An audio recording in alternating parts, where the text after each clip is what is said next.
the third intangible of leadership that I'll talk about, social judgment.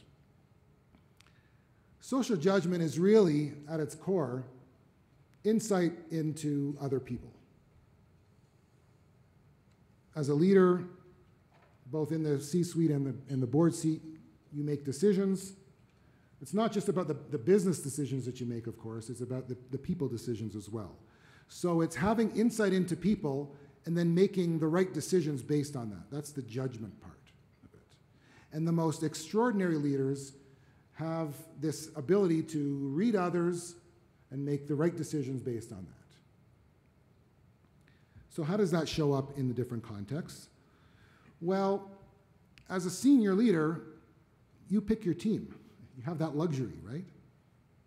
So really, social judgment is centered around hiring the right people, firing the right people, sizing up people's capabilities, knowing when to be aggressive with people, for instance, and when to lay back.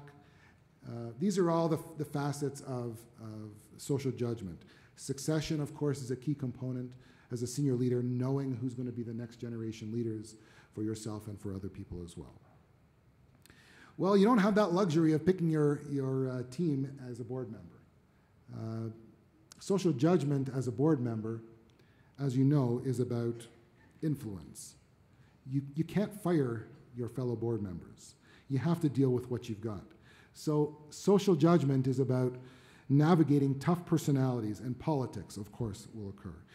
You have to influence without the authority that you had as a senior leader. And especially with I'm putting this carefully, but accomplished, strong personalities that may be in the room at the board table.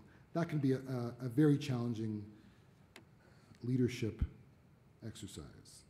So how do you build social judgment? So a couple of tips around that. The first thing that I advocate for is to have a taxonomy of personality that works for you. And there are lots that are out there. Every psychologist on the block will probably share their one with you. Some of you may have heard and used Myers-Briggs, or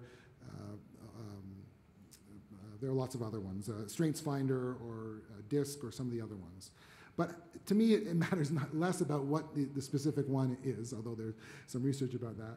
But it's important to have one because you evaluate people based on that, and it's helpful. You need to be curious about people. You need to be a student of behavior in order to be effective at social judgment. And then something that I would suggest for all of you is to, whether you have this or not, to have one-pagers for all of your direct reports as a senior leader, and as a board member, have your one-pagers for the people around the table.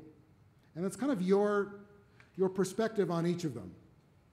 And having it in your head is not good enough. Having it down on paper really helps you to understand what is someone's strengths, what are their weaknesses, how can you influence them, what are their boundaries of confidence when you know when not to listen to them.